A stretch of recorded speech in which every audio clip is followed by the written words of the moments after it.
100여 년간 세상을 시끄럽게 했던 공산주의 운동은 인류에게 전쟁, 빈곤, 피비린내와 독재만을 안겨주었다.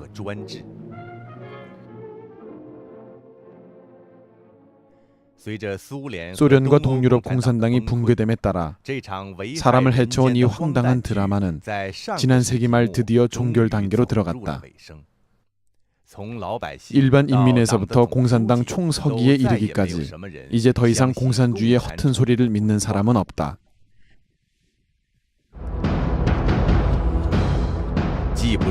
신에게 부여받은 왕권도 아니고 민주적으로 선출되지도 않은 공산당 정권은 그 생존의 바탕인 공산당에 대한 믿음이 철저히 파멸된 오늘에 이르러 집권 합법성에 대해 전례 없던 큰 도전을 받고 있다.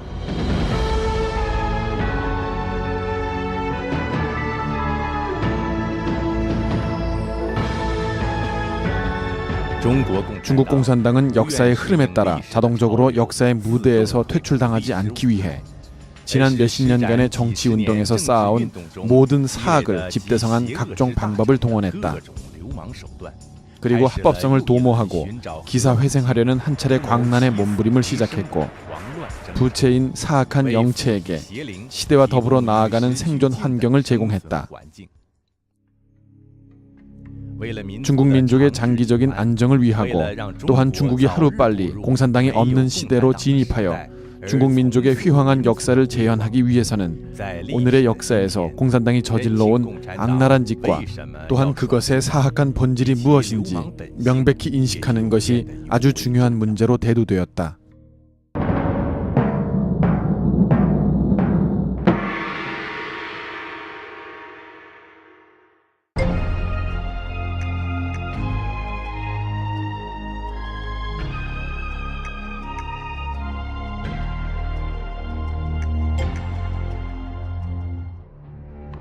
(50년대) 헝가리 사건의 지식인 개선 정책에서부터 60년대 대기근 이후 농촌에서 실행한 3자 1포 정책에 이르기까지, 그리고 70년대 문화 대혁명이 끝난 후 사상 해방 운동에서부터 80년대 육사 학살 이후의 개혁 심화에 이르기까지, 역사상 중공이 위기에 부딪혔을 때마다 중공은 늘 일부 개선된 모습을 보여주어 중공에 대한 사람들의 환상을 불러일으켰다.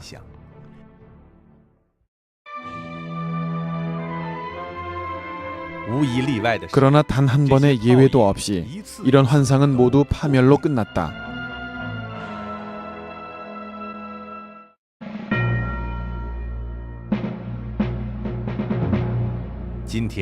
오늘날 중공은 눈앞의 이익에 눈이 멀어 쇼윈도우식의 경제 번영이라는 가상 아래 사람들에게 또다시 공산당에 대한 환상을 품게 만들었다.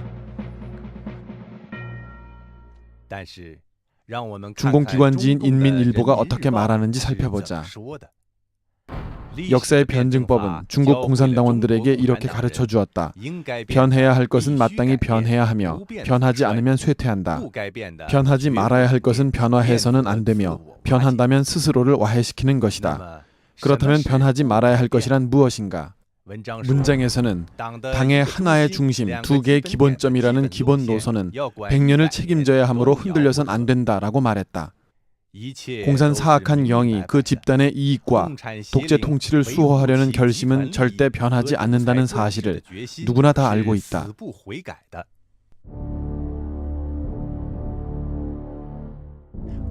그러나 공산당 자신의 이익과 국가와 민족의 이익 사이에는 근본적인 충돌이 있기에 이런 번영이 오래 지속되는 것은 불가능하다.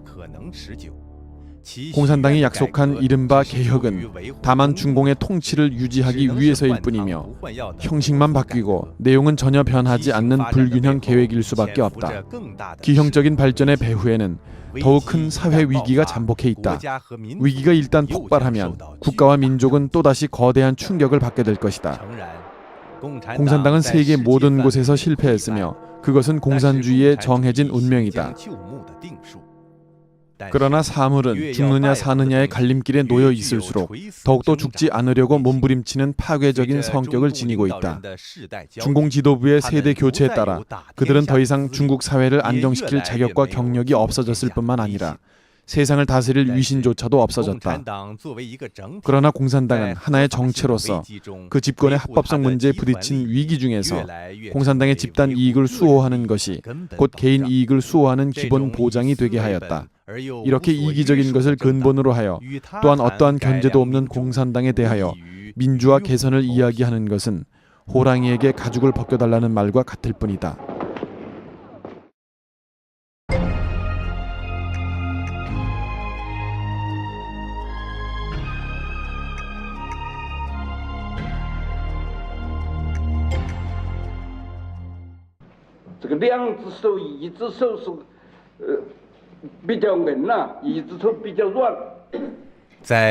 육사 천안문 학살 이후 개최되었던 중공 정치국회에서 덩샤오핑이 제창한 1년 1경 양손 정책은 바로 공산당에게 있는 유연함과 강경함의 두 가지 재주이다. 유연한 재주로는 선전, 통일전선, 이간질, 간첩, 모반, 획책, 양다리 걸치고 표리부동하기, 사람들 마음을 파고들기, 세뇌, 유언비어 날조하여 사기치기, 진상은폐, 심리전, 공포분위기 만들기, 공포증, 건망증 등인데 이런 부드러운 재주는 인간성을 말살시킬 수 있고 악한 일면을 이끌어낸다. 강경한 재주로는 무장투쟁, 탄압, 정치적인 캠페인, 살인하여 입봉하기, 납치, 자신과 다른 목소리 내는 사람 제거하기, 공포 분위기를 조성할 수 있도록 보장하기.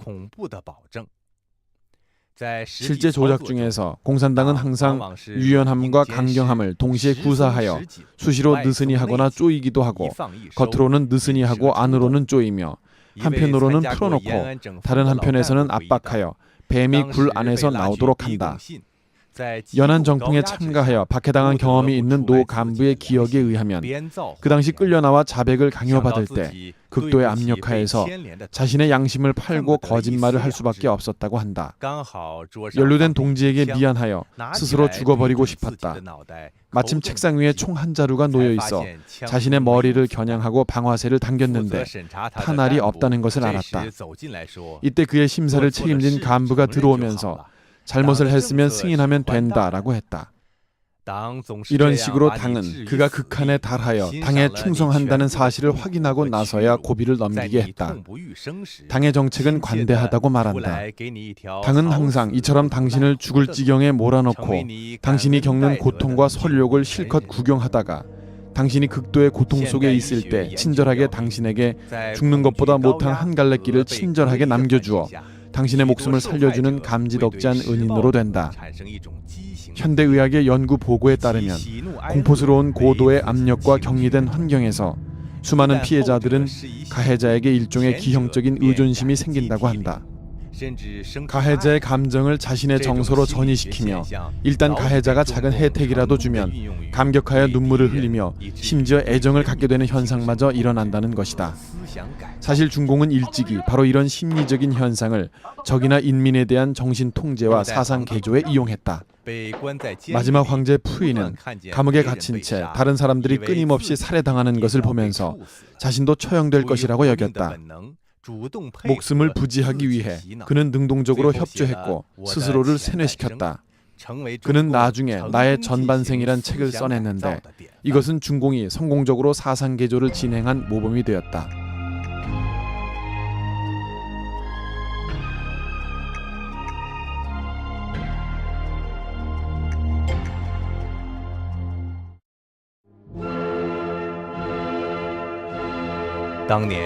마오쩌둥이 사망했을 당시 아주 많은 사람들이 마오쩌둥의 영정 앞에서 통곡하면서 마오 주석이 안 계시면 중국은 어떻게 합니까? 라는 이 한마디 말을 반복했다.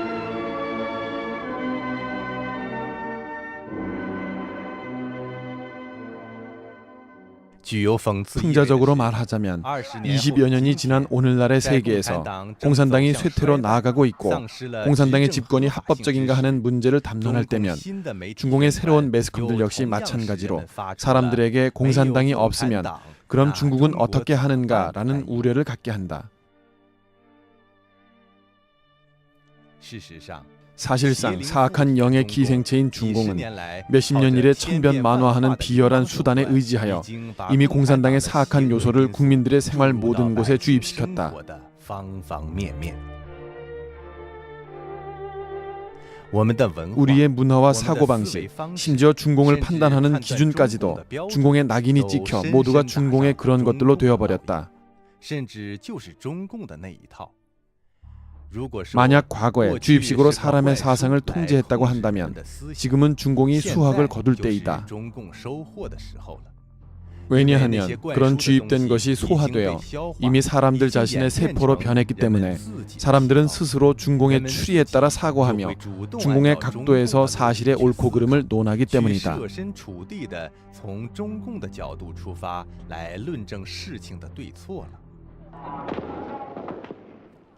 육사 무력 진압에 대해 어떤 사람은 내가 덩샤오핑이라고 해도 탱크로 진압했을 것이다 라고 했다. 파룬궁 탄압에 대해서도 어떤 사람은 내가 장점인이라도 철저히 제거하려고 했을 것이다 라고 했다. 언론 자유를 금지하는 데 대해서는 내가 공산당이라도 역시 그렇게 했을 것이다 라고 했다. 진리와 양심은 사라지고 공산당의 논리만 남았다. 이것은 중공의 사악한 본질 중에서도 가장 음험하고 악독한 수단 중의 하나이다. 사람들의 머릿속에서 여전히 중공의 이런 독소가 남아있다면 중공은 그곳에서부터 에너지를 빨아들여 그 부채의 생명을 유지한다. 공산당이 없으면 그럼 중국은 어떻게 하는가? 이런 사유방식은 바로 중공이 가장 추구하는 것이다. 공산당이 없으면 그럼 중국은 어떻게 하는가 하는 선전은 당을 어머니로 받아들이도록 교육을 했다. 간섭하지 않는 곳이 없는 중공 정치는 사람들에게 공산당이 없는 생활을 생각조차 못하게 만들어버렸다. 마오 주석이 없어도 중국은 결코 쓰러지지 않았는데 공산당이 없어진다고 하여 어떻게 중국이 쓰러질 수 있단 말인가?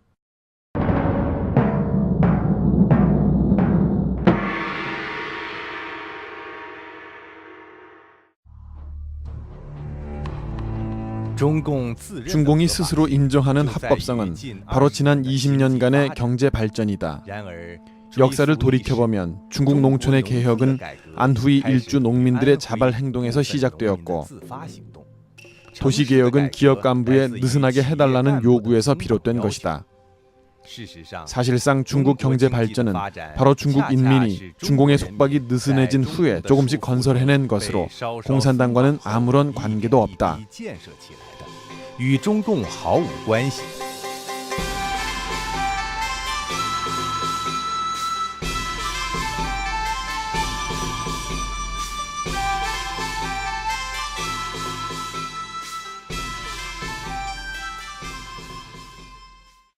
중국의 관리 체계는 두 가지가 있다. 하나는 행정계통이고 다른 하나는 당무계통이다. 행정계통은 습관성과 본능으로서 당연히 사회 문제를 해결하려는 것이며 사회의 발전을 추진하는 것이다. 하지만 다른 일을 하지 않는 당무계통은 사악한 영이 달라붙은 한 개체로서 행정계통에 달라붙어 행정계통을 조정하며 인민들이 근면한 노동으로 만들어낸 성과를 도용하여 중국 사회의 악성 종량으로 되었다.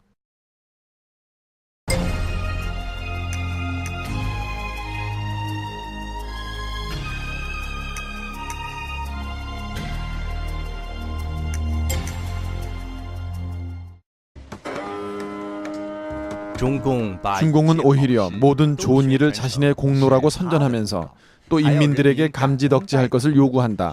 마치 중공이 없으면 이 일체가 없는 것 같다. 여러분이 알다시피 공산당이 없는 다른 많은 나라들은 일찍이 중국보다 더 좋은 일체가 있었다.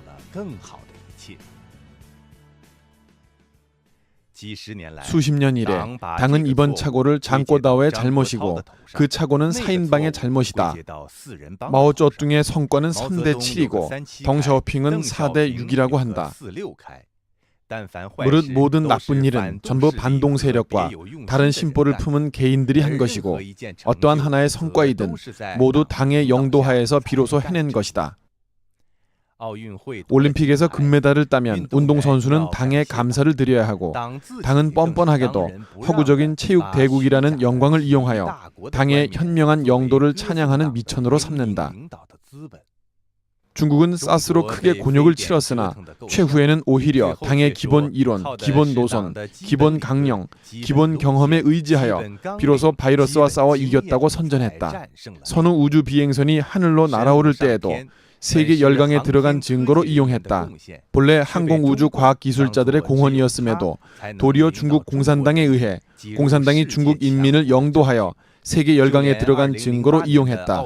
2008년 올림픽 개최권은 본래 서방 사회에서 중국 공산당의 인권 개선을 위해 선사한 평화의 선물임에도 도리어 중국 공산당은 공산당의 합법적인 금박을 입히고는 민중을 마음대로 탄압하는 구실로 삼았다. 심지어 재난과 나쁜 일마저도 중공은 또 좋은 일로 둔갑시켜 공산당을 위해 이용한다. 90년대 초 중국 대륙에서는 피를 파는 풍조가 일어났다. 향과 현 정부에서는 중류 사회로 가려면 혈장을 팔아라, 헌혈은 영광스럽다라는 표어를 제작하여 농민들이 피를 파는 것을 격려했다. 빈궁한 농촌에서 위생 조건이 극히 나쁜 탓으로 피를 뽑기 전 흔히 혈액 검사를 하지 않았다. 사람들은 서로 감염되는 방식 속에서 에이즈를 전염시켰다. 허난성에만 수백에서 천에 이르는 에이즈 마을이 생겨나 100만여 명이 에이즈에 감염되었다. 그러나 중공은 에이즈 감염 상황을 국가 기밀로 간주하고 조사를 허용하지 않았다. 최하층 간부들은 심지어 에이즈에 걸린 자는 사람이 아니라 귀신이다. 그들이 다 죽어야 일이 끝난다 라고 공공연히 말했다. 일부 의무 종사자와 국제사회의 노력 끝에 중국의 에이즈 범람 진상이 잇따라 폭로되었다. 더 이상 가릴 수 없는 상황에서 중공은 갑자기 태도를 바꿔 엄밀한 봉쇄에 전력했다.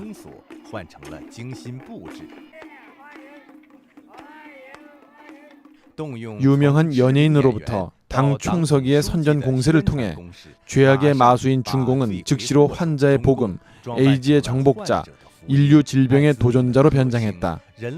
사람의 목숨과 관련된 큰일 앞에서도 중공이 생각한 것은 다만 그것을 이용하여 자신을 치장하는 것이었다. 이러한 행위에 대해 파렴치하다라는 단어만으로 중공의 면모를 다 형용할 수는 없는 것이다.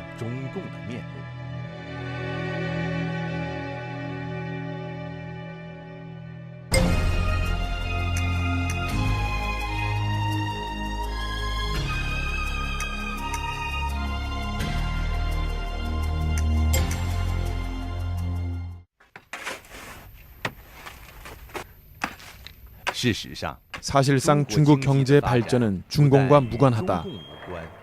오히려 중공은 자신의 통치 권력을 수호하기 위해 부득불 진행한 개혁 개방으로서 눈앞의 이익에 눈이 멀어 중국으로 하여금 후발 열세에 처하게 했다. 후발 열세 또는 후발 우세의 개념에서 후진국은 발전이 비교적 늦기에 아주 많은 것은 발달한 나라를 모방해야 한다는 것이다. 모방에는 두 가지 형식이 있는데 하나는 제도를 모방하는 것이고 다른 하나는 기술과 공업화의 격식을 모방하는 것이다. 제도를 모방하는 것은 비교적 어려운데 그 이유는 제도 개혁은 금방 얻을 수 있는 일부 이익에 저촉되기 때문이다. 때문에 낙후한 국가들은 기술 모방에 치우치는 경향이 있다.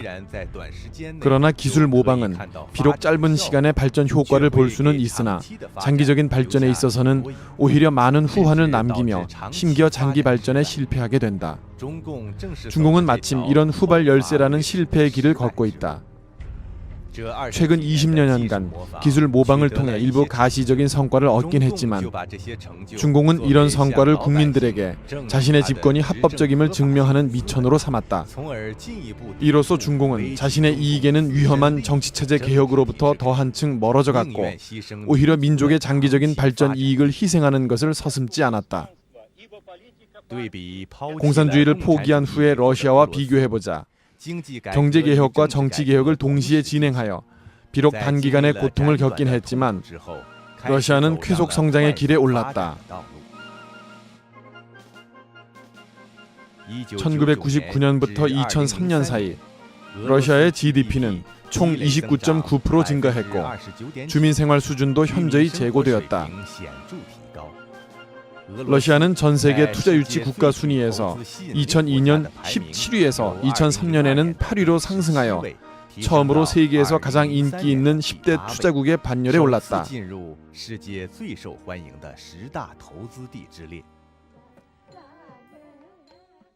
심지어 대다수 중국인들이 생각하기에 빈곤하고 낙후한 종족이며 끊임없는 충돌이 발생한다고 여기는 인도는 1991년 경제개혁 이래 발전이 아주 빨라져서 매년 경제 성장률이 7에서 8%에 달한다.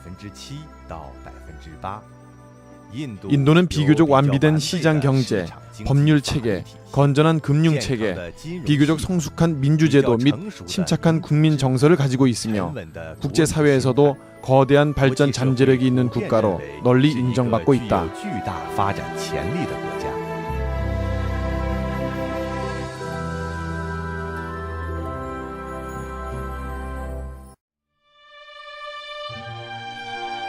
반대로 중공은 경제 개혁만 하고 정치 개혁을 하지 않아 단기적인 경제 번영이라는 가상 아래 제도의 진화라는 자연스러운 선택을 방해했다. 이런 종류의 반쪽 개혁은 중국 사회를 더욱 기형적으로 만들었으며 사회 모순을 더욱 첨예하게 했다. 인민들이 오늘 얻은 발전은 어떠한 제도적 보장도 받을 수 없다. 더욱이 중공의 특권 계층은 국유재산을 사유화하는 과정에서 권력을 이용해 개인의 주머니를 채웠다.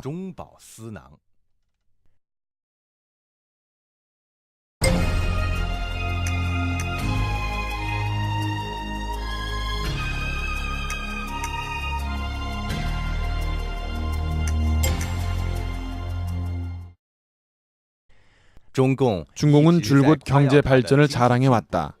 그러나 사실상 중국 경제의 세계적 지위는 청나라 권룡연대만 못하다.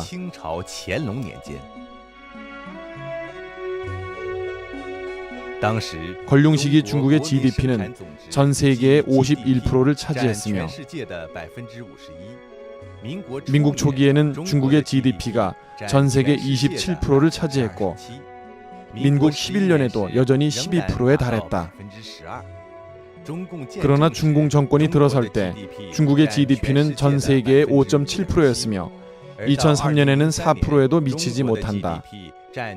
반드시 짚고 넘어가야 할 것은 국민정부 시기에 수십 년간 전쟁을 치러 경제가 하락한 것과는 달리 중공은 기본적으로 평화적인 시기였음에도 불구하고 경제가 하락했다.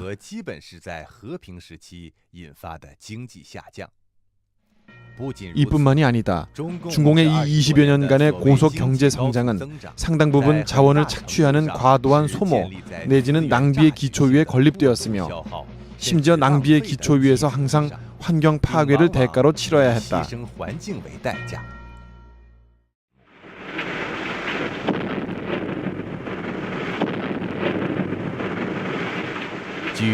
신화사 2004년 3월 4일자 보도를 보면 중국이 세계 경제공헌 총 수치는 4%도 미치지 못하지만 철강, 시멘트 등 원료 소모는 오히려 전 세계 총량의 3분의 1이다. 중국의 GDP 수치는 상당 부분 후손들의 기회를 희생시켜가면서 얻어낸 것이다.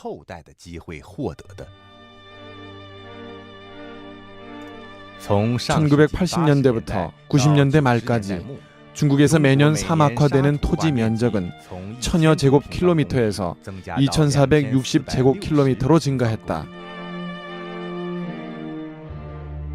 1980년 중국인의 평균 경작 면적은 약 2무였으나 2003년에는 1.43무로 감소했다. 한창 뜨겁게 달아오르던 토지구획 열조는 최근 몇 년 사이 전국 경작지 면적을 1억무가량 감소시켰다. 폐수 방출 총량은 439.5억 톤으로 환경 용량의 82%를 초과했다. 7대 하천의 수계에는 인류와 가축들의 식수에 적합하지 않은 물이 40.9%에 달하고 75%의 호수에는 다양한 부영양화가 나타났다. 부영양화의 직접적인 결과는 대량의 어류 폐사를 조성시켰고 또한 공업, 생활, 관계 용수에 모두 불리한 영향을 조성했다. 역사상 중국인들과 자연의 모순이 오늘날처럼 이렇게 돌출했던 적은 없었다. 이러한 증가는 중국뿐만 아니라 더 나아가 전 세계마저도 감당하지 못하게 되었다. 눈앞에 거대한 빌딩 숲에 현혹된 사람들은 점점 악화되어가는 중국의 생태 위기에 대해 여전히 깨닫지 못하고 있다. 그러나 대자연으로부터 인류가 받게 될 보응에 대해 말하자면 장차 중국 민족에게 있어서도 거대한 재난의 타격이 될 것이다.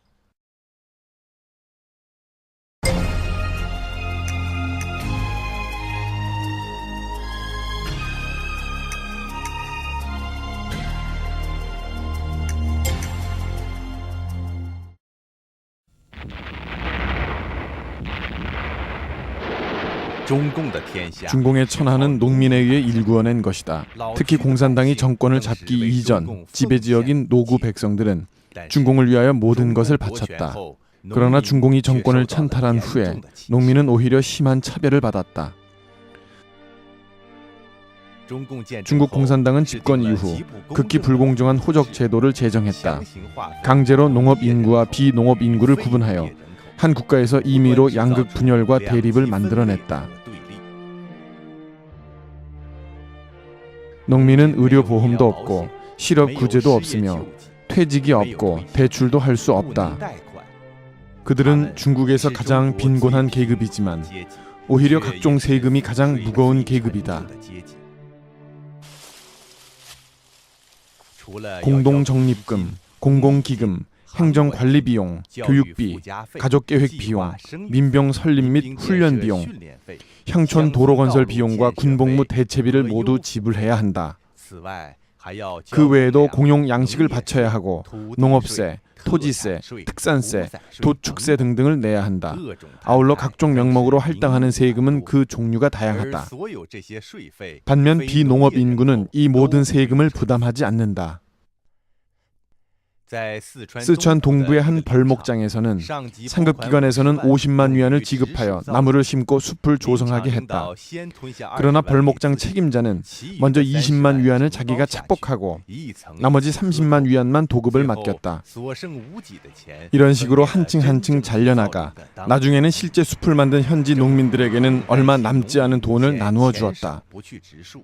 정부는 농민들이 돈이 적다는 이유로 나무를 심지 않을 것을 걱정하지도 않는다. 그들이 너무나 가난하기 때문에 더 싸다 해도 농민들이 반드시 할 것임을 알고 있기 때문이다.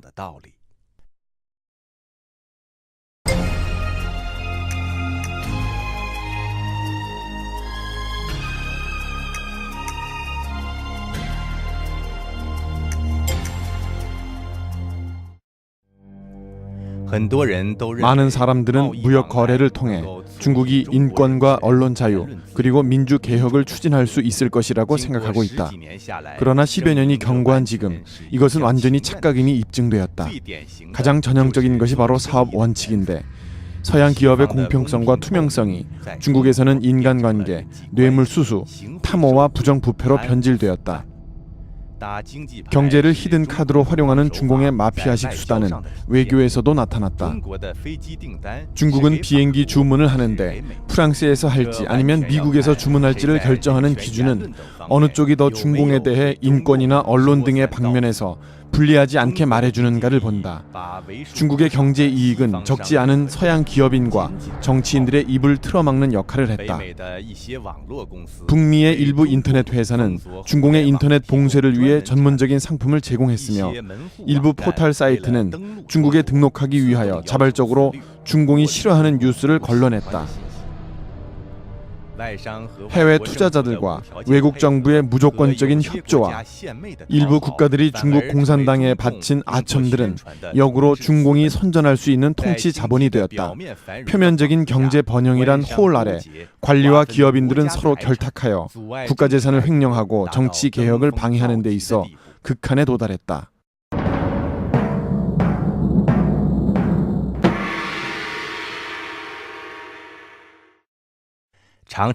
사람들이 늘 이런 말을 하는 것을 들을 수 있다. 중공이 과거에 거짓말을 수없이 많이 했지만 이번만은 그가 한 말이 진짜이다. 아이러니한 것은 만약 세월을 거꾸로 되돌려 본다면 중국 공산당이 역사적으로 수많은 중대한 착오를 범했을 때에도 사람들은 모두 이렇게 말했다는 점이다. 이것이 바로 중국 공산당이 몇십 년 동안 연마해온 인민을 기만하는 능력이다.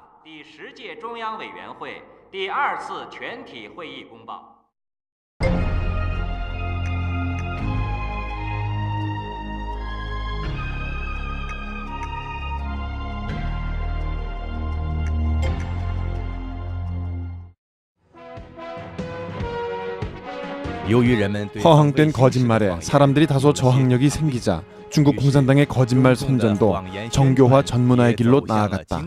거짓말은 과거의 구호식 선전에서 점차 심화되고 더욱 치밀해졌다. 특히 뉴스 봉쇄하에 어느 한편의 일방적인 사실에 기초한 거짓말로 민중들을 오도하는데 그 위험성은 위성 띄우기식의 허황한 거짓말보다 더욱 사람을 미혹시킨다.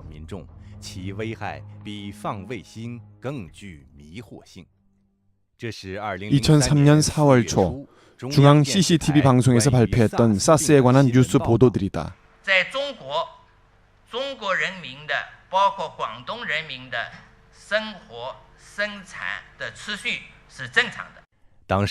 당시 대륙의 사스가 유행하던 기간에 외부 세계에서는 보편적으로 중국 공산당이 전염병 상황을 은폐하고 있다고 의심했으나 중국 공산당은 계속 부인했다.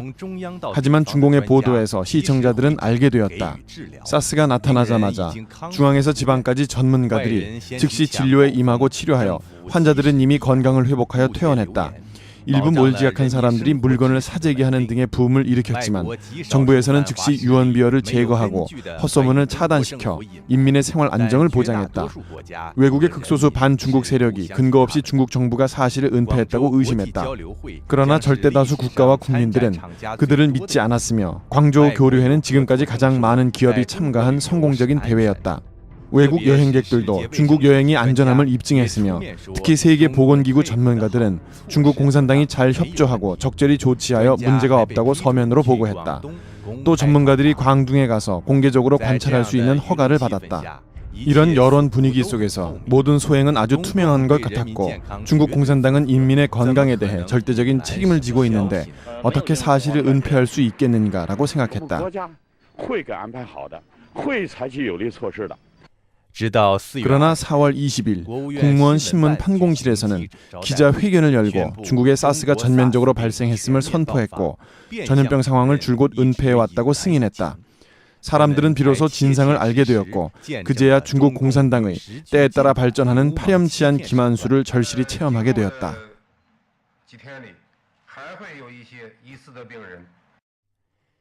타이완 대선에 즈음하여 중국 공산당은 또 이렇게 점차적으로 심화하면서 간절히 유도한다라는 방식으로 중국 인민들에게 암시했다.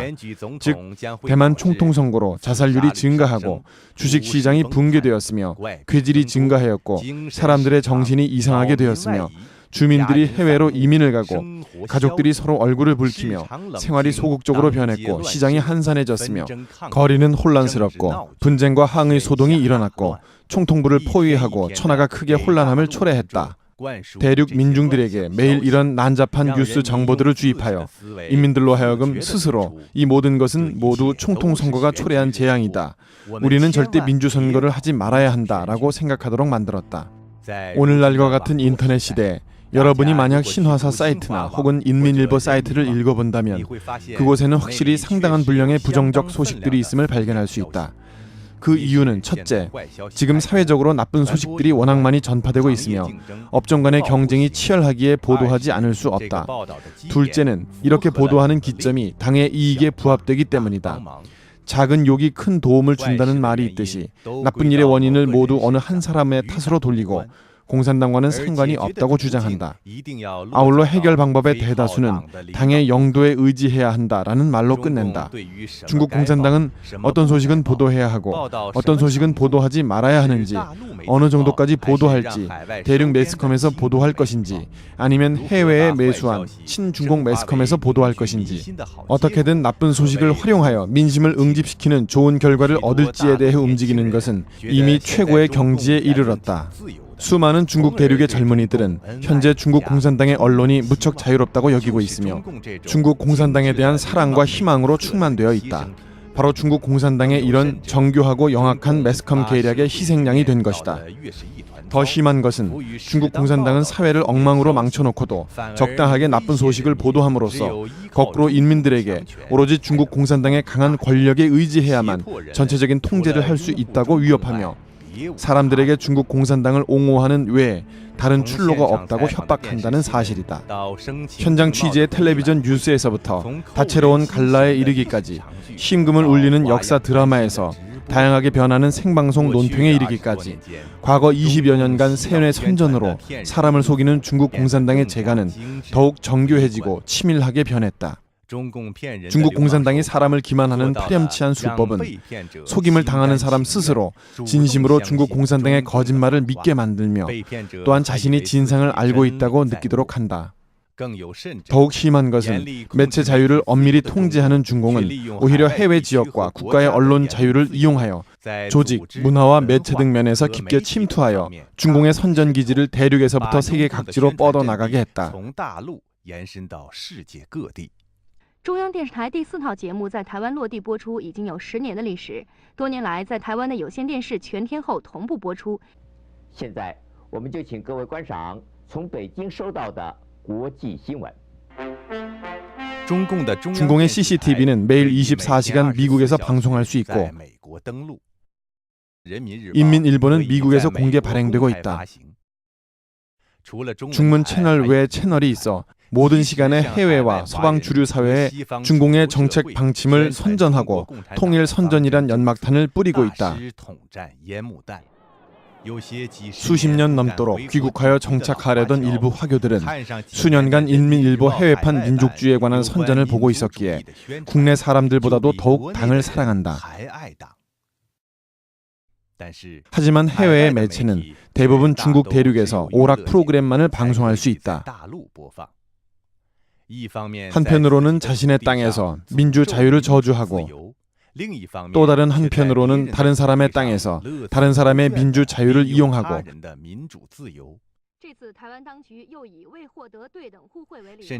심지어 다른 사람이 뉴스 교류가 너무 맞지 않는다는 등의 이유로 중공의 선전에 대해 시간적으로 좀 제한하게 되면 중공은 욕설을 퍼붓는다. 이것이 파렴치한 것이 아니고 무엇인가?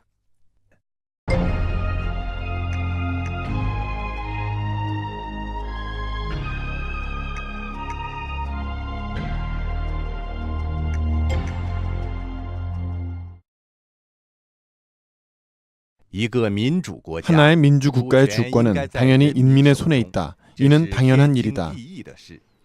만약 민주를 칭하는 국가에서 주권이 인민의 손에 없다면 이는 절대로 바른 궤도가 아니며 오로지 변태로밖에 볼 수 없으며 민주국가가 아니다. 당의 통치를 끝내지 않고 인민의 보편 선거를 실행하지 않고서 어떻게 민주를 실현할 수 있겠는가? 인민의 권리는 인민에게 돌려주어야 한다. 여러분은 아마 이것이 중국 외의 적대 세력이 중국 공산당을 토벌하는 경문으로 여길 것이다. 그럼 당신이 착각한 것이다. 위 선언은 1945년 9월 27일 중국 공산당 기관지 신화일보에서 발표한 것이다. 보통 선거를 높이 노래하며 인민의 권리를 인민에게 돌려주자고 요구했던 중국 공산당은 정권을 탈취한 후 보통 선거란 말을 꺼내는 것조차 금기시했다. 집안을 맡고 주인 노릇을 해야 한다고 했던 인민은 오히려 주인의 권리가 전혀 없게 된 것이다. 그러나 당신은 이런 일은 이미 오래전에 지나간 일로서 지금은 환경도 많이 달라졌다고 여긴다. 살인에 의지하여 집안을 일으키고 거짓말로 나라를 다스리는 중국 공산당 사교도 지금은 개선되어 착해지려고 하고 있으며 정말로 인민의 권리를 인민들에게 맡기고 있다고 생각한다면 그렇다면 당신은 또 틀린 것이다. 우리는 60년이 지난 오늘 중국 공산당의 기관지 인민일보가 어떻게 말하는지 들어보자. 의식 형태 공작의 주도권을 단단히 틀어주는 것은 공산당 집권의 사상 기초와 정치 기초를 튼튼하게 하는 근본적인 요구이다. 장점이는 전에 미국 CBS 방송의 마이크 왈라스 기자와의 인터뷰에서 중국은 무엇 때문에 아직도 보통선거를 실시하지 않는가란 질문에 대하여 그는 당시 이런 해석을 했다. 중국인은 자질이 너무 떨어지기 때문이다. 그러나 일찍이 1939년 2월 25일 신화일보에서 공산당은 이렇게 호소했다. 국민당은 중국에서 민주 정치를 실현하는 것이 오늘의 일이 아니라 몇 년 뒤의 일이라고 생각하고 있다. 그들은 중국 인민의 지식과 교육 정도가 구미 자본주의 민주국가들처럼 그렇게 높아진 후에야 민주정치를 실현할 것을 희망하고 있다. 그러나 오히려 민주제도 하에서만 비로소 민중들을 더 쉽게 교육하고 훈련시킬 수 있다. 이것이 바로 중국 공산당의 파렴치한 본질의 자연적인 발로이다.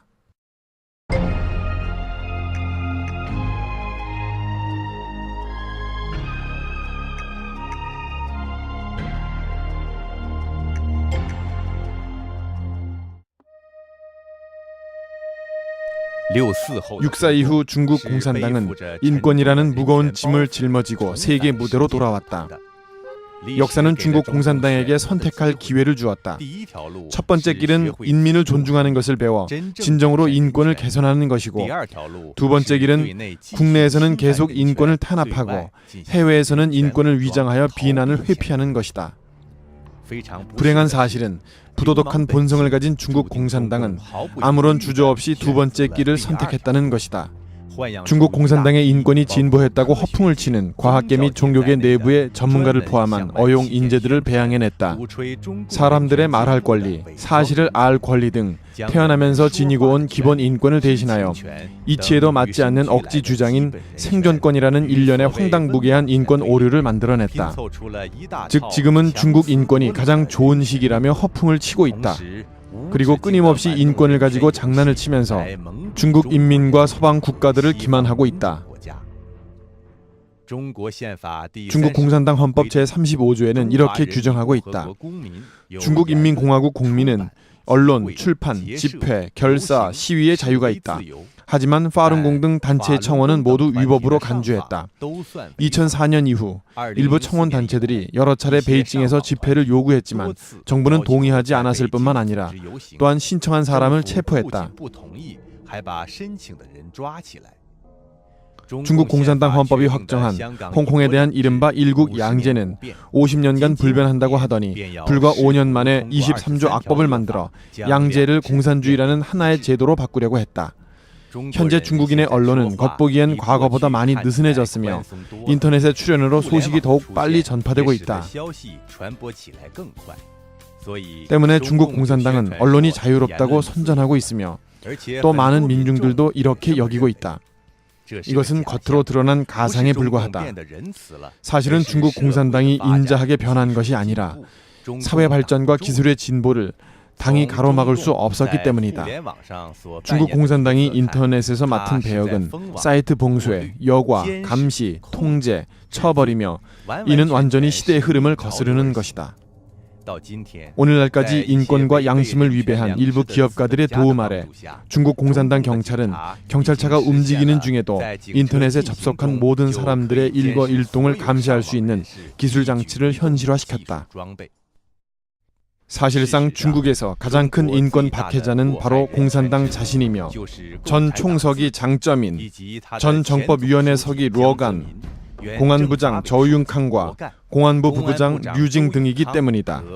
이런 자들에게 의지하여 인권 탄압을 방지하려는 것은 호랑이에게 가죽을 벗겨서 달라고 부탁하는 것과 마찬가지이다.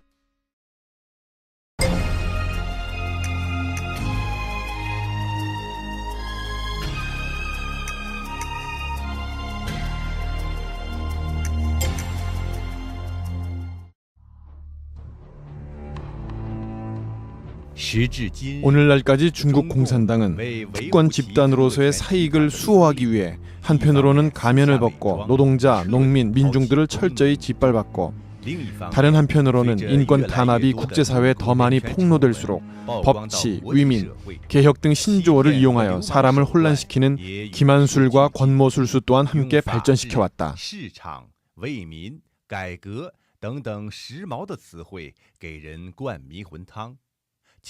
그 주요한 수단이 포함한 것은 첫째, 헌법을 위반하는 각종 법률과 조례를 제정. 이런 것들이 이른바 법률 근거로서 법을 집행하는 각급 인원들에게 전달되어 인민군중들이 박해를 반대하고 자유를 얻고 인권을 수호하려는 각종 노력을 엄중 공격하도록 고무한다. 둘째, 비정치적인 문제를 정치적인 수단으로 해결. 일반적인 사회 문제를 당과 권력을 다투는 군중, 당과 나라를 망하게 한다. 혼란을 야기, 적대 세력이라는 등으로 비약시켜 비정치적인 문제를 정치적으로 만든 후에 정치 운동의 선전 방식으로 사람들에게 증오를 선동한다. 셋째, 정치적인 문제를 비정치적인 수단으로 해결. 일부 민주운동 인사나 자유지식인에 대해 중국 공산당의 최근 공격수법은 바로 성매매, 탈세 등 다른 죄를 추궁하여 감옥에 보내는 것이다. 이는 사람들의 이목에서 벗어나고 외부 비판을 피하면서도 이런 부도덕한 죄목을 이용하여 피해 당사자에게 큰 타격을 입힌다.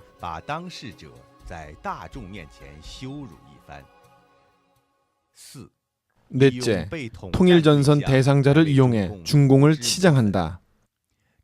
중공은 자신의 말이 신뢰성이 없음을 알고 중공의 3대 능력 중의 하나인 통일전선 책략을 사용한다. 오늘날의 평화 시기에 더욱이 중공의 호신 무기로 되었다.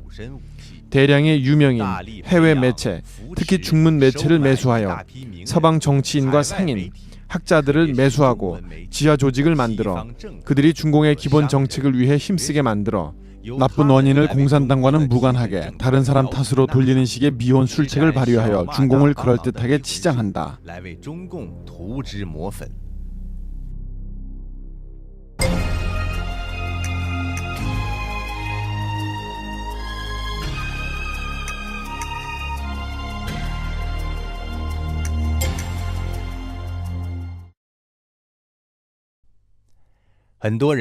수많은 사람들은 중공의 파렴치한 행위를 잘 알고 있고 반감을 가지며 공산주의 그한 시스템이 사람을 다루고 속이는 것을 싫어했다. 하지만 중공은 국민들로 하여금 중공의 정치운동과 그것이 야기한 동란을 두려워하게 했고 중국이 어지러워질까 두려워하게 만들었다. 일단 중공이 동란이란 명의로 국민을 위협할 때면 사람들은 중공의 막대한 권력 앞에서 속수무책으로 중공의 통치를 묵인할 수밖에 없다. 사실상 중국의 가장 큰 불안정 요소는 누구인가? 바로 폭력 정치를 전문으로 일삼는 중국 공산당이다. 수백만의 군대와 무장 경찰을 소유한 중공이야말로 중국의 진정한 동란 근원이다. 국민들은 동란을 일으킬 이유가 없으며 자격은 더구나 없다. 역사 흐름을 거스르는 중공만이 초목을 모두 병사로 보면서 국가를 동란으로 몰고 갔다. 안정은 일체를 압도한다. 일체 불안정한 요소를 싹부터 소멸하라는 구호는 중공이 인민을 탄압하는 이론 기초이다. 동란을 일으킨 중공은 역으로 동란으로 인민들을 위협하는 파렴치한 행위를 시작부터 저질렀다. 육사 문제에서 그런 대학살로 죽어간 생명들에 대하여 중국 공산당과 그 동반자들은 살인죄를 인정할 것인가 여부는 검토하지도 않고 대신 사회에 질문을 던져 국민 스스로 탄압하는 것이 좋은가 아니면 내전을 일으키게 하는 것이 좋은가를 택일하게 했는데 이는 무엇을 설명하는가? 다만 이 파렴치한 수치를 설명할 뿐이다.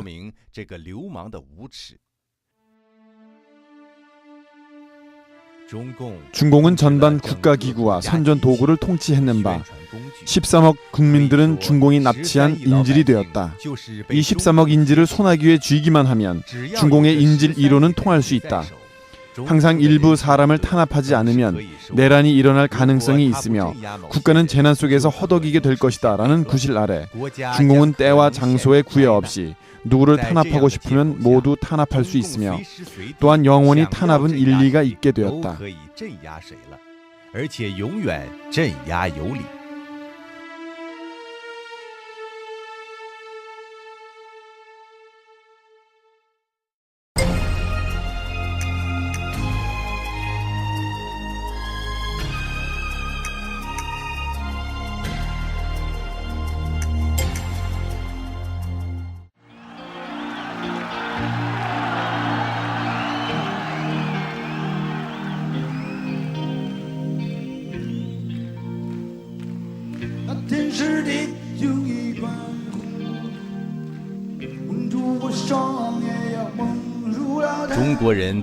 중국인들은 보편적으로 지금은 과거보다 자유가 많아졌다고 느끼며 이를 통해 중국 공산당의 개선 전망에 희망이 가득하다고 느낀다. 사실 중국 국민들이 선사받은 자유의 정도는 중국 공산당의 위기감과 밀접한 관계가 있다. 당의 집단 이익을 수호하는 데 유리하다면 중국 공산당은 무슨 일이든 할 수 있으며 심지어 이른바 민주, 자유, 인권 등 무엇이든 베풀 수 있다. 그러나 공산당 통치 하에서 은혜를 베풀듯이 얻은 자유는 법적 보장이 없다.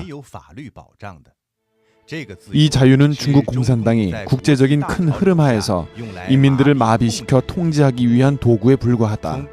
근본적으로 자유는 중국 공산당의 독재 이익과 조화를 이룰 수 없는 충돌성을 가지고 있다.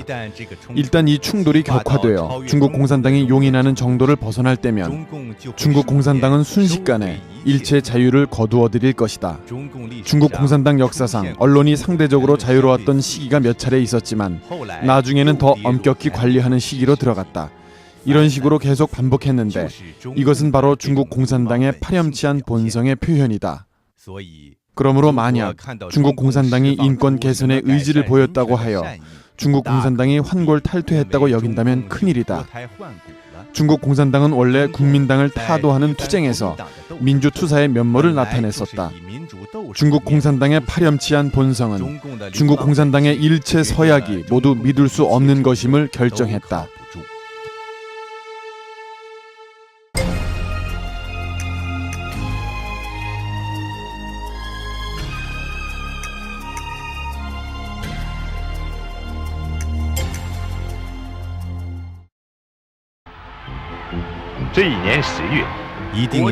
타이완을 반드시 해방시키겠다. 타이완을 통일하자. 이것은 중국 공산당이 수십 년 동안 외쳐온 선전 구호이다. 공산당은 이를 통해 민주주의와 애국주의의 수호자 역할을 하고 있다. 그럼 중국 공산당은 정말로 중국 영토를 완전히 회복하는 데 관심이 있는가?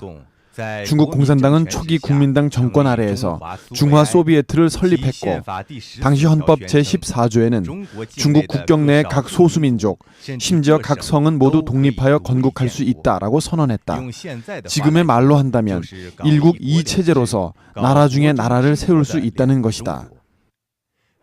소련 공산당의 홍군이 1945년 동북 지역에 들어가 부녀자를 강간하고 인민의 재산을 약탈할 때에도 소련 공산당의 조종하에 내몽고가 독립할 때에도 중국 공산당은 한마디도 질책하지 못했다.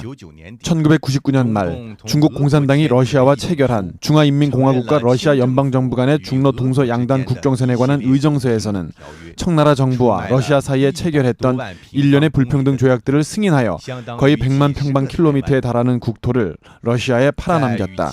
그 면적은 타이완의 몇십 배에 해당한다.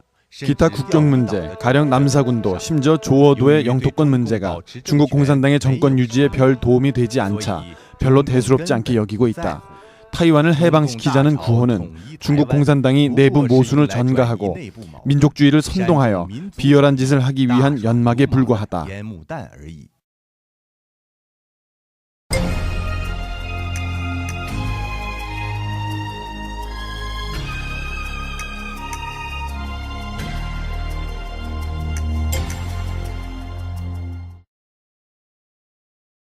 President. What will you take to that office thinking is the single 정부는 항상 감독이 필요하다. 민주국가에서는 분권적 사회제도와 언론의 자유 그 자체가 아주 좋은 감독기구이며 종교신앙은 사람들로 하여금 도덕적인 자기 단속을 하도록 해준다. 하지만 공산당이 선전하는 무신론은 신성이 그것을 제약하는 아무런 도덕적 구속이 없으며 또 공산당이 실행하는 독재 제도는 정치적인 법률 구속이 더욱 없다. 그러므로 중국 공산당이 망나니 짓을 하게 되면 곧바로 무법천지이다. 그렇다면 중국 공산당은 인민들에게 어떻게 자신을 감독한다고 설명하는가? 바로 자아라는 것이다. 이것은 중공이 수십 년간 인민들을 기만한 입버릇 같은 말이다. 초기의 자아 비판에서부터 나중에 나온 자아 감독과 당의 지도를 자아를 완벽하게 하는 것이라고 하는 것에서부터 최근에 자율적으로 당의 집권 능력을 강화한다는 것에 이르기까지 중국 공산당이 강조하는 것은 모두 공산당은 자아를 개선하는 강력한 능력이 있다는 것이다. 사실상 도덕과 법률의 구속이 없는 자아 개선은 전통적인 말로 한다면 자심생마이다.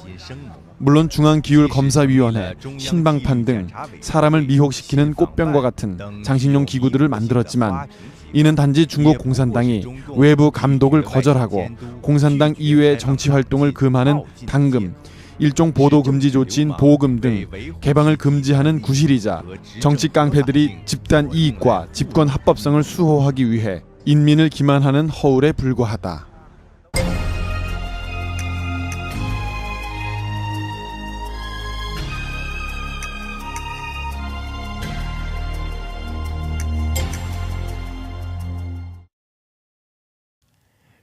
중국 공산당은 항상 전형을 내세워 도덕 본보기로 삼아 이를 빌미로 인민을 위해 봉사한다는 공산당의 공산주의 도덕 품질을 부르짖어 이상이 있고 능력이 있는 사람들을 입당하게 하여 당의 간판을 장식했다.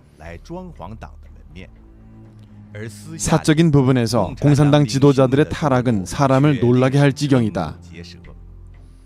마르크스의 혼외자식, 창녀와 바람 피우다 매독에 걸린 레닌, 스탈린이 가수를 독점하다 기소당한 것, 호색가로 유명한 마오쩌둥, 장쩌민의 음란함, 북한 김일성 자손들의 호화로운 생활. 이처럼 공산당 지도자들의 언행이 일치하지 않고 겉과 속이 상반된 것은 공산주의의 시조 마르크스로부터 이미 시작된 것이다.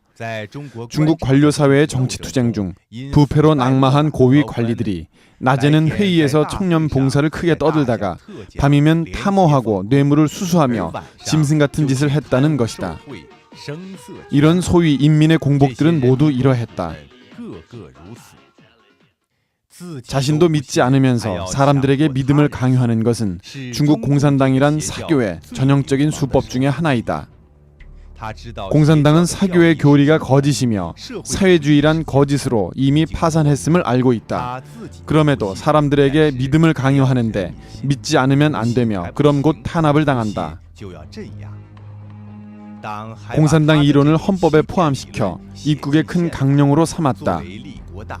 이런 허튼 소리를 마치 깊이를 알 수 없는 대단한 이론인 양 전 국민에게 몇 년씩이나 학습을 강요하고 있다. 중국 국민들은 일상생활 중에 공허한 정치 학습을 모두 싫어한다. 정치 학습이 갈수록 겉돌게 되는 이유는 사람들이 이것은 전부 속임수임을 알기 때문이다. 위에서나 아래에서 마음속으로 모두 달갑게 여기지 않으나 이것을 공개적으로 밝히는 사람은 없다. 이러한 현상을 사람들은 진지한 연극이라고 말한다. 연극이 은연중에 십몇억 중국인들의 습관이 되어 일종의 당문화 현상으로 되었을 때 전반 사회는 거짓, 과장, 공허 현상과 신뢰의 위기를 초래했다. 역사상 공산당원 중에는 나라와 걱정을 걱정하는 정의지사와 백성들을 위해 실질적인 일을 하기 좋아하는 청렴한 관리들이 적지 않았다. 하지만 중국 공산당이라는 이 기계 중에서 이런 관원들은 출로가 없었다. 그들은 늘 개인은 중앙에 복종해야 한다는 압력하에서 지탱하기 힘들었거나 또는 도태되었고 심지어 어쩔 수 없이 동료들과 어울려 나쁜 짓을 해야 했다.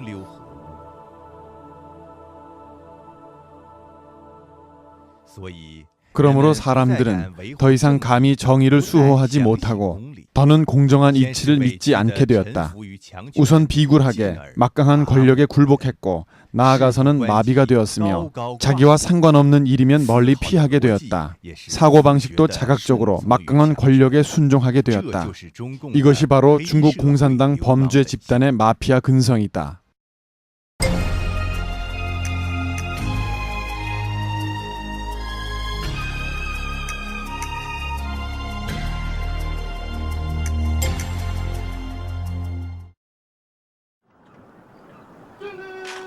중국 공산당의 애국주의, 민족주의라는 구호는 공산당이 사람들을 유혹하는 사탕 발림이었으며 또한 여러 차례 효과를 본 호령이었다. 타이완, 홍콩이나 파룬궁, 그리고 중국과 미국의 전투기 충돌 사건에 대하여 중국인들의 복종이 필요한 큰 사건이 발생하면 모두 애국주의, 민족주의라는 방식과 고압 테러와 단체 세뇌 방법으로 중국 인민들을 일종의 전쟁 상태로 이끈다.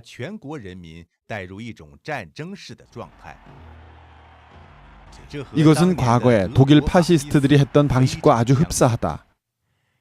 소식이 봉쇄된 탓으로 공산당의 세뇌는 아주 성공적이었다. 중국인들은 비록 중국 공산당을 좋아하진 않지만 공산당의 사유 방식으로 문제를 사고하는 것을 벗어나지 못한다. 그러므로 공산당의 어떤 활동에도 아니오라는 말을 못하는 중국인이지만 당의 조직 하에서는 애국주의라는 깃발을 들고 감히 중국 주재 미국 대사관이나 영사관 앞에 가서 계란이나 돌을 던지고 차를 불태우며 성조기를 불태울 수도 있다.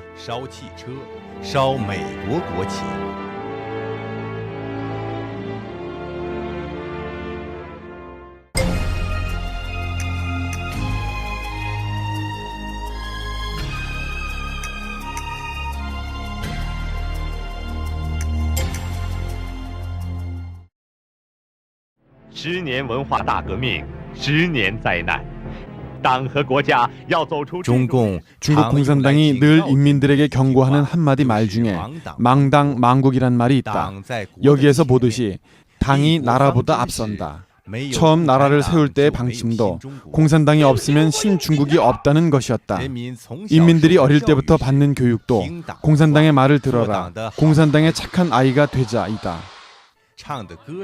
부르는 노래도 나는 당을 어머니로 여긴다. 당, 친애하는 어머니, 당의 은혜는 바다보다 깊다 등이다.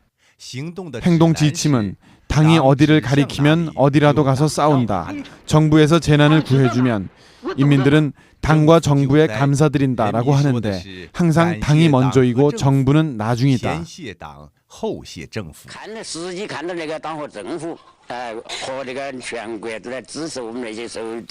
군대의 구호도 당이 군대를 지휘한다는 것이다. 중국 대륙의 전문가가 설계한 중국 법관이 입는 옷에 달린 4개의 금색 단추도 위로부터 아래까지 당, 인민, 법률과 국가를 상징한다. 비록 당신이 법관이라 하더라도 당은 영원히 법률, 국가, 인민의 위에 있는 셈이다. 이렇게 당은 중국에서 가장 높은 칭호가 되었고 국가는 도리어 당에 종속되었다. 국가는 당이 존재하기 때문에 존재하고 당은 인민의 화신이 되었으며 국가의 상징이 되었다. 당과 당 지도자를 사랑하는 것이 애국과 뒤섞여 똑같이 취급된다. 이것이 바로 중국의 애국주의가 왜곡된 근본적인 원인이다. 역사상 중국 공산당은 수많은 잘못을 저질렀다. 하지만 공산당은 명예회복이라는 것을 통해 자신의 잘못을 어느 개인이나 혹은 단체에 뒤집어 씌워 피해자들이 감사하도록 했을 뿐만 아니라 중국 공산당의 죄악을 깨끗이 밀어버렸다. 잘못을 잘 저지를 뿐만 아니라 또한 잘못을 과감하게 고친다는 말은 중국 공산당이 여러 차례에 걸쳐 죽음에서 벗어난 선단 묘약이 되었다. 그리하여 중국 공산당은 영원히 위대하고 광명하며 정확한 당이 되었다. 아마 언젠가에는 중국 공산당이 육사의 누명을 벗겨주거나 파룬궁의 누명을 벗겨줄지도 모른다. 하지만 이것은 모두 단지 중국 공산당이 막다른 길에 도달했을 때 잠시 숨을 돌리기 위한 마키아벨리식 책략일 뿐이다. 그것들은 자신을 반성하고 자신의 죄를 깨끗이 청산할 용기가 없다. 사실상 공산당의 역사는 인민의 기억을 분리시킨 역사이며 다음 때에서 전 때의 진상을 모르게 한 역사이다. 또한 숱한 국민들이 공산당의 과거에 대해서는 저주하고 욕하면서도 공산당의 현실에 대해서는 기대를 포기하지 않는 이런 거대한 모순 중에서 만한을 겪은 역사이다. 공산당이 기울이는 노력은 모든 사람들로 하여금 망각하게 하는 것이지만 정작 인민들의 모든 몸부림은 바로 기억할 수밖에 없는 것들이다.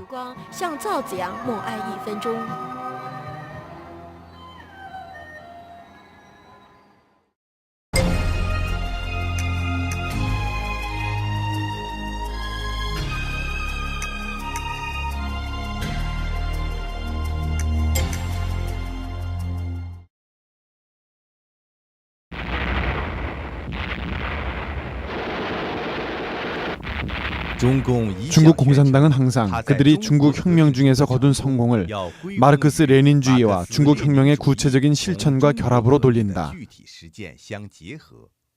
특수성을 남용하는 것은 중국 공산당의 일관된 수법이고 뒤집기를 끊임없이 하는 폭력 정책의 이론적인 뒷받침이다.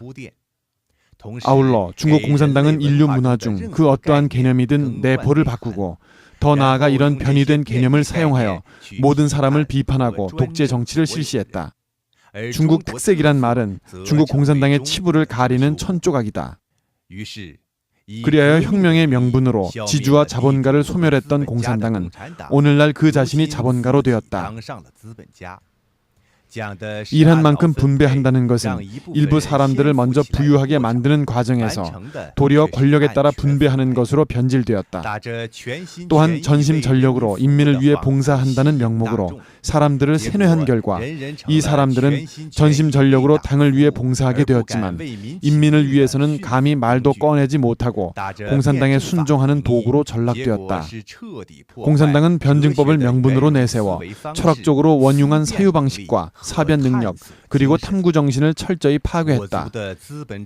전론발이 자본주의는 중국 특색의 사회주의로 변했고 실업은 이를 기다린다는 뜻의 말장난 같은 배업으로 변했으며 해고는 잠시 쉰다는 하강으로 변했고 빈곤은 사회주의 초급 단계로 변했으며 언론과 신앙 자유의 인권은 중국 특색의 생존권으로 변했다. 이런 마키아벨리식 중국 특색이라는 간판 아래에서 중국 공산당은 오직 황당하고 가소로운 것들만 성취했다.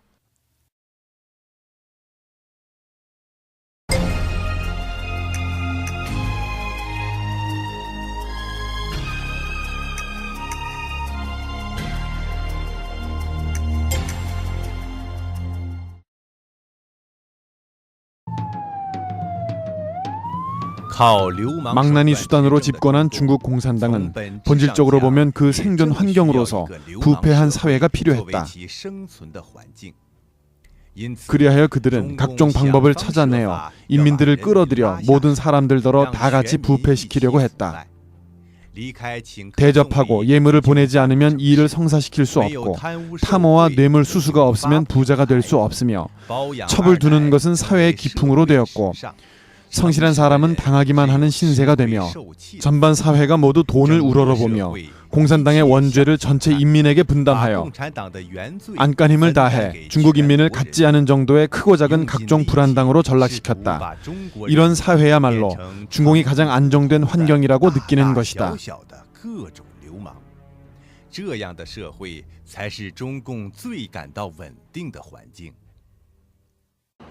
(1990년대) 초 중국에서는 한마디 말이 유행하기 시작했다. 내가 깡패인데 누구를 두려워하랴. 이것은 바로 중국 공산당이 몇십 년 동안 비도덕적으로 국가를 다스린 악과로서 국가의 마키아벨리화다.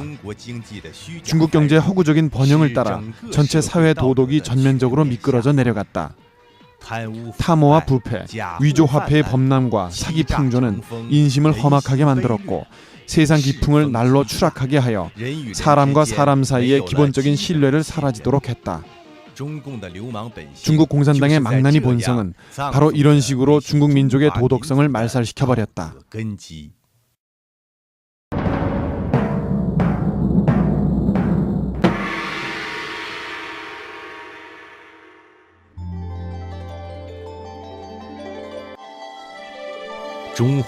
중화민족은 중공이 없는 상황에서 이미 5,000년의 문명 역사를 지나왔다. 비교해보면 중국 공산당이 중국을 통치한 50여 년은 한순간에 불과하다. 중국 공산당이 없었던 시절에 중국은 인류 역사상 가장 찬란한 문명을 창조해냈다. 중국의 내후 외환을 틈타 정권을 차지한 중국 공산당은 오히려 중화민족에게 거대한 재난을 가져다 주었다. 세계적으로 어느 사회에서나 한 왕조의 멸망 때문에 앞으로 나아가는 발걸음이 멈춰진 적은 없다.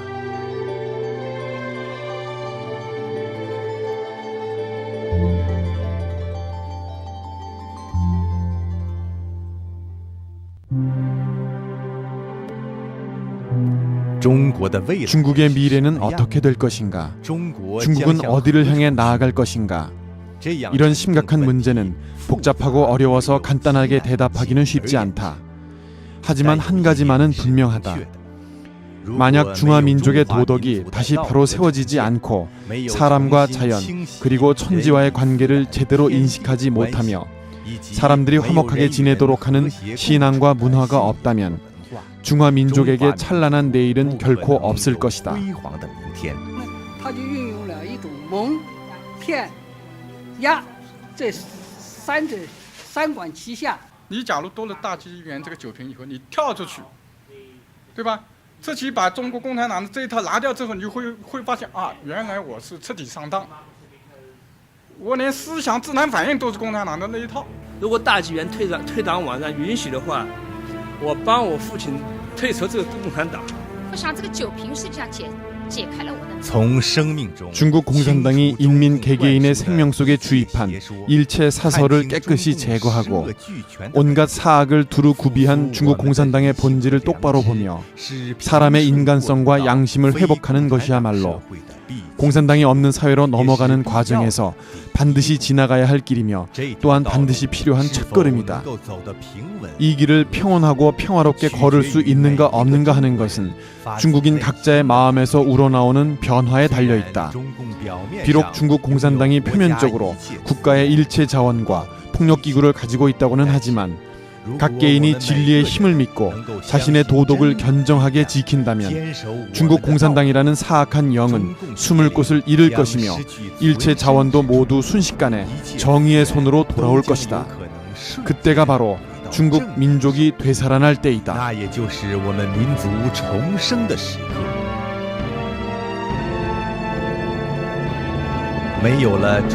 중국 공산당이 없어져야만 비로소 새로운 중국이 있을 수 있다. 중국 공산당이 없어져야만 중국에는 비로소 희망이 있다. 중국 공산당이 없어져야만 정의롭고 선량한 중국 인민들은 반드시 찬란한 역사를 다시 만들 수 있을 것이다.